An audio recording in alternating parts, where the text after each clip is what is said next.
usaha Swasta. Hah? Swasta. BUMDes itu Pak bisa memotong mata rantai distribusi baik dari produsen ke konsumen maupun dari untuk pemasaran dan lain sebagainya. Jadi biarkan anak muda Pak suruh ngelolanya, tapi anak muda serius mengelola BUMDes itu. Maka kalau perlu masih ada bantuan non tunai, itu harusnya dikelola BUMDes. BUMDes menyiapkan berasnya, menyiapkan kebutuhannya, kan? Jadi bisa itu. Nah, BUMDes juga bisa untuk usaha-usaha lain. Jadi saya berharap ekonomi desa itu akan maju kalau BUMDesnya maju. Ya. Apalagi ini sudah desa mandiri. Desa mandiri itu artinya 54 indikator atau kriteria dari satu desa sudah bagus. Akses perbankan ada, dekat ya. Dekat. Nah, itu juga merupakan salah satu indikator. Nah, indeks kekuatan sosialnya berarti bagus di sini, lingkungannya bagus, ya, ekonominya juga lumayan baik. Ya. Kemudian penduduk yang masuk dalam DTKS berapa besar? Pak Pong, penduduk yang masuk dalam DTKS berapa besar? Data terpadu kesejahteraan sosial 72, hanya 72. Rumah tak layak huni ada berapa? 24. Nah, itu harusnya selesai, 1 tahun selesai. Rumah tak layak huni, ya, DTKS itu selesai. Saya berharap itu. Jadi pendidikan itu penting. Jangan berpikir kita itu harus pergi ke sekolah yang tempat yang bagus, ya, mana gitu, enggak. Saya ini sekolah biasa saja, tempat biasa saja. Ya. Yang bondan selesai, bonton banyak ya, jadi miskin bertambah. Bisa jadi apa? Bisa Pak. Saya ini Pak. Udah campur politik Bu. Bukan menyelesaikan masalah. Masalah. Ya, habis main subuh tuh maksud udah bagi. Saya di sini, adik saya di sini. Awak baskom. Setengah jam sebelum sekolah, waktu sekolah balik. Aku balik. Harus sekolah. Balik sekolah, saya jualan majalah, jualan koran sampai saya semester 7 kuliah. Dan dari keluarga yang ini. Tapi waktu jualan di kantor wali kota itu ada yang nanya saya, kau besar mau jadi apa? Saya bilang mau jadi wali kota. Alhamdulillah, jadi saya wali kota. Ya. Di tempat saya dialog sama kepala kantor itu, sekarang jadi mimbarnya kalau Bapak ke kantor wali kota di Masjid Al-Khalifah, mimbarnya itu, mihrabnya itu, disitulah tempat saya berdialog menjadi wali kota waktu itu. Nah kalau sekarang jadi gubernur itu bonus dari Allah. Ya. Jadi jangan itu, anak kita harus diajak untuk serius. Jangan wah itu orang kampung apa namanya satu budak itu manalah mau jadi bupati, mau jadi apa bisa Pak. Ya, bukti Pak Bupati sekarang bisa gak jadi bupati, kan? Semuanya bisa, asal kita betul-betul serius melakukannya.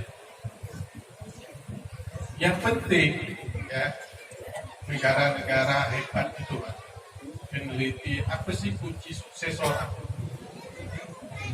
Kita kan anak sekolah kan sekolah yang bagus, itu urutan 31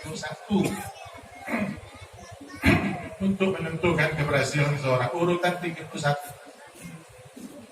Kemudian anaknya IQ-nya bagus, urutan 21. IP-nya 4, yang anak kades misalnya IP 4 prestasi nilainya A. suksesnya itu ya urutan ke nilai bagus itu 23. Apa yang paling menentukan seseorang itu sukses? Yang pertama itu kejujuran. Kalau satu negara itu jujur, semua pejabatnya jujur, ya, pengusahanya jujur, semuanya jujur, ya, maka tingkat kejahatan akan rendah, ya, masyarakat sejahtera, tingkat korupsi hampir tak ada. Nah itulah yang menyebabkan negara itu maju. Kalau hal-hal yang belum sudah jujur, itu sudah susah. Jujur itu penentu, dan itu ajaran Islam. Ya, makanya Rasulullah itu kan bergelar al-amin itu. Maka jujur, Bapak. Yang kedua apa? Disiplin.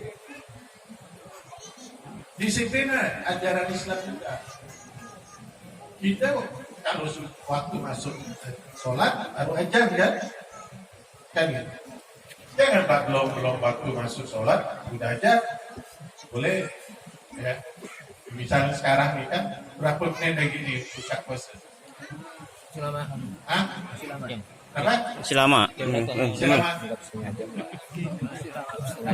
40 menit Pak. 40 menit lagi. Kan, kalau misal saya jam sekarang kan apa tak boleh buka?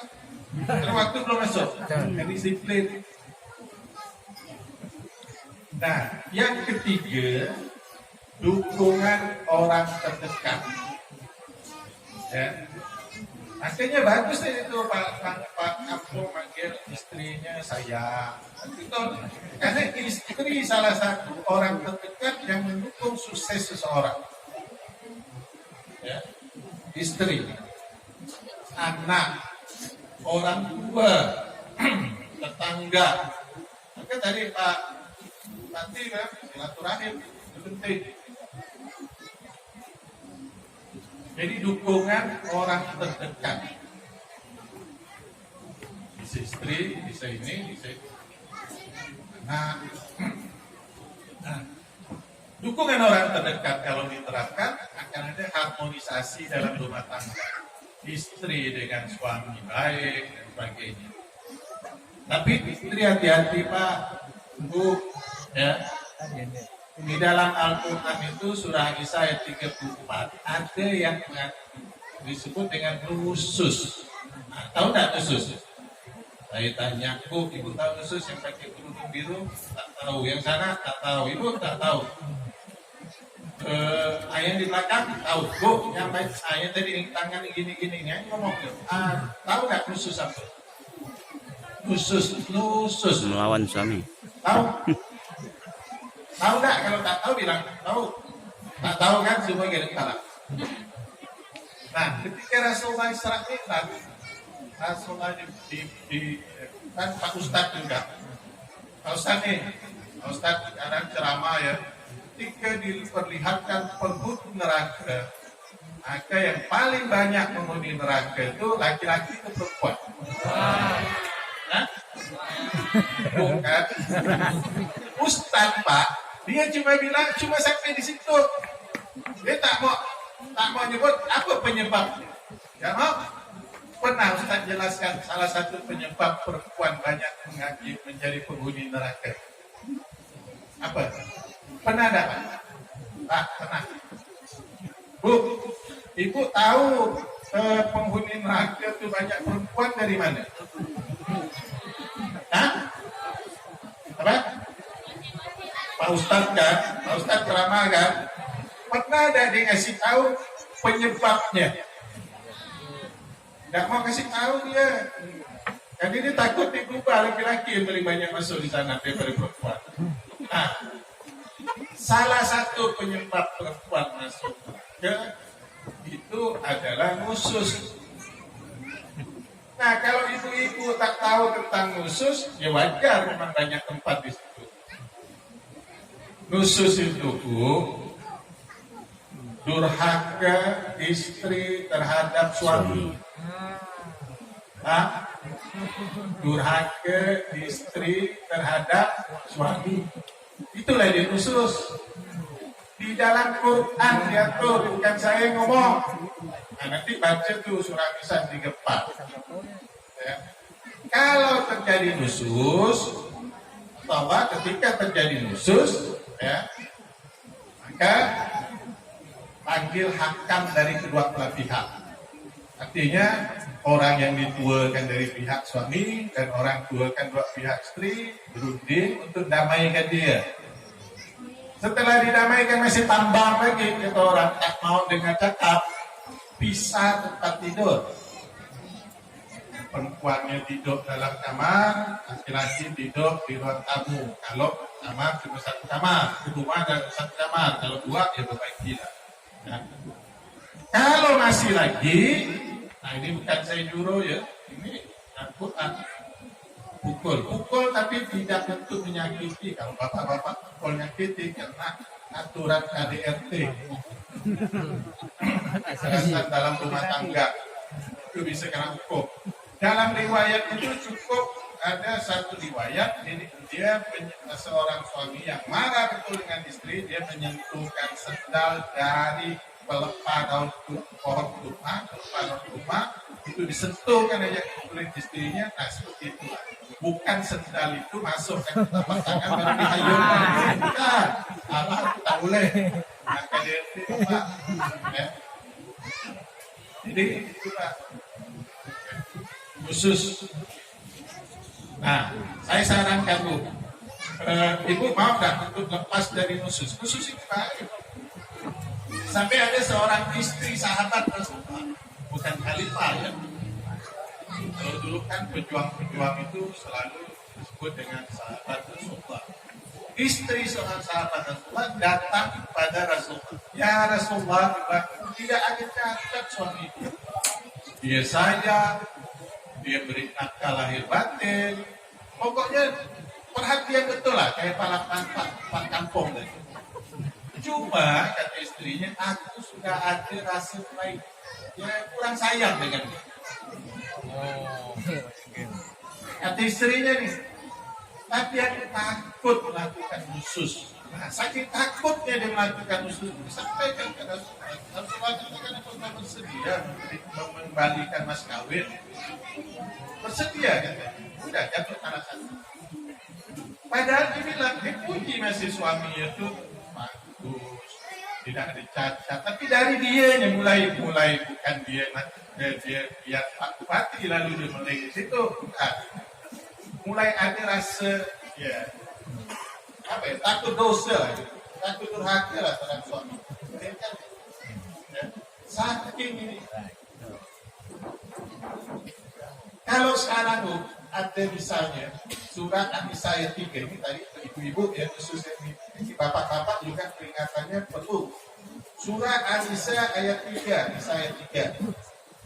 Allah katakan laki-laki boleh kawin 2, 3, 4. Belum selesai ayat itu. Tapi kalau tak mampu berlaku adil cukup 1. Nah, kira lah ya yang udah yang di 2, 3 sama aku. Saya nyampaikan ada salah sendiri yang ada sini. Ya, itu kenapa? Nah, di ayat lain Allah katakan manusia itu sulit untuk melakukannya. Artinya apa? Ayat ini ujian untuk laki-laki. Misalnya ini ada 4, istri 4, 4. Hari Senin istri pertama, Selasa kedua, Rabu 3, Kamis yang keempat. Adil atau? Adil. Jangan bapak yang buat alasan, adil. Adil, dalam satu hari kalau dari sisi materi bisa ya, ini belikan mobil Toyota Fortuner, yang satu Toyota Fortuner, semuanya sama mobilnya. Rumahnya buat model sama semua bisa. Tapi yang giliran ini tidak adil Pak. Sekarang satu hari. Nah istri yang paling muda bilang masa saya tidak tahu 4 hari sekali.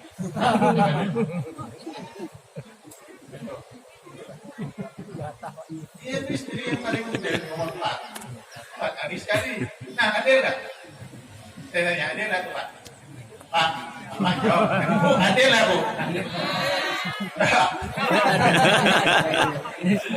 Lalu Dan itu jawab. yang tua nih, yang tua bilang dulu waktu susah-susah aku ngurus kamu.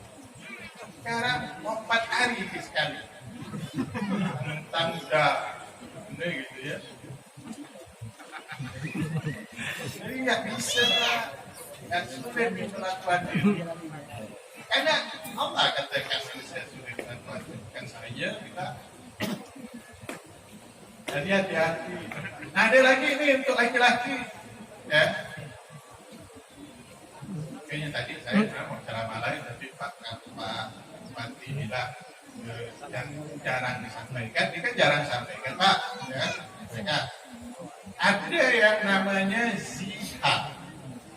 Bapak tahu zihar apa? Sihar. Tahu zihar? Zihar tahu nggak? Bapak-bapak, siapa yang tahu zihar? Zihar. Ini dalam Quran. Zihar itu Pak, seorang suami yang menyamakan punggung istrinya dengan punggung ibunya. Tidak boleh, misalnya nih istri bapak dengan mentua bapak dengan mak bapak jalan. Dek, kalau aku tengok dari belakang nih, kau nih persis kayak ibu. Tidak boleh. Hukumnya ada 3. Harus dipenuhi saat ini baru boleh berhubungan suami istri. Yang pertama harus merdekakan budak. Kalau misalnya bapak menyamakan punggung suami istri sama punggung ibu bapak, pertama harus merdekakan budak. Sekarang budak tak ada kan?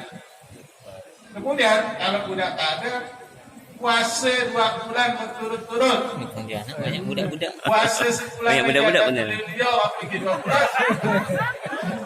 Bisa puasa 2 bulan. Nah, tak percaya saya. Bulannya ada lento-lento jadi Pak dia penjandal itu.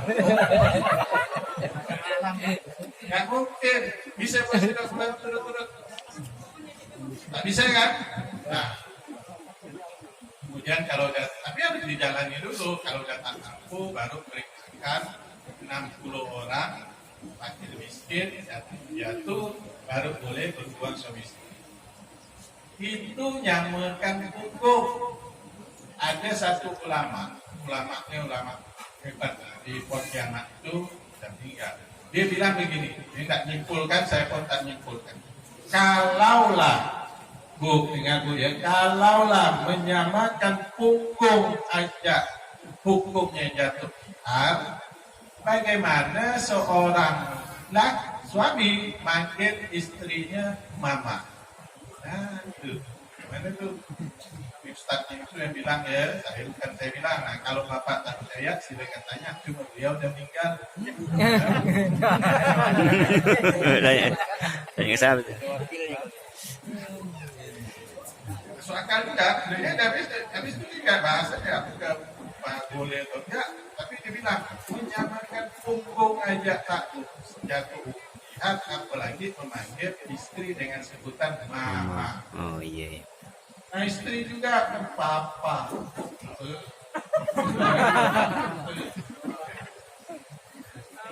Itu Pak. Jadi banyak hal yang kita tak tahu tentang hukum perkawinan dan pewarisan. Ada lagi sejak dilahirkan kompilasi hukum Islam nomor 1 tahun 1991, Uang Negara Instruksi Presiden nomor 1 tahun 1991, banyak lagi perubahan dan pembaruan mengisi kekosongan hukum yang tidak diatur. Contoh nih ya,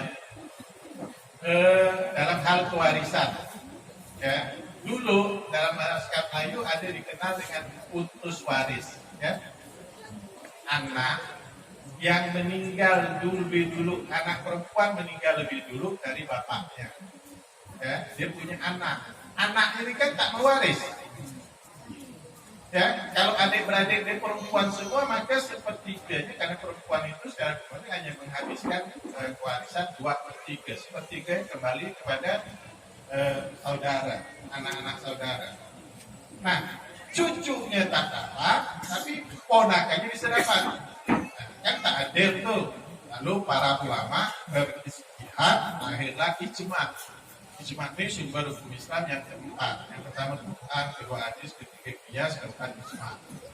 Nah, ijma ini ya lahirlah itu tiga anak dari orang tua yang meninggal lebih dulu dari kakeknya itu menggantikan posisi orang tuanya. Jadi tak ada putus waris. Dia naik menggantikan posisi orang tua.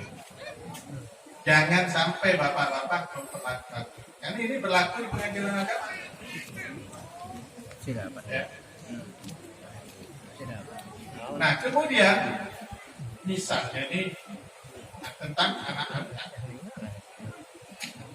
Anak angkat itu di dalam Quran Allah katakan tidak boleh disamakan dengan anak angkat. Ya. Tapi dia diangkat dari kecil, sudah putus dengan keluarganya, dengan orang tuanya, bahkan dari tak kenal. Lalu orang tuanya bisa tak punya anak, kan dia meninggal, artinya ada, dia tak bisa dapat apa-apa. Itu saudara orang tuanya, angkat itu yang mendapatkannya. Nah, bagaimana jaminan kehidupannya? Dia kalau dia bisa mandiri, kalau enggak, nah akhirnya dibuangkan ternyata para ulama lahir ketentuan angkat itu berhak atas warisan atau warisan orang tua angkat, tapi bukan sebagai ahli waris. Paham ya? Berhak atas harta warisan orang tua angkatnya, tapi bukan sebagai ahli waris. Maksimal hanya bisa memperoleh 1/3. Ya, 2/3 balik ahli warisan.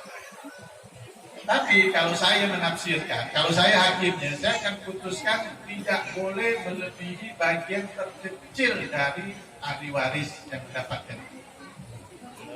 Karena di situ sebutnya maksimal 1/3. Sana tak baca. Nah, itu Pak.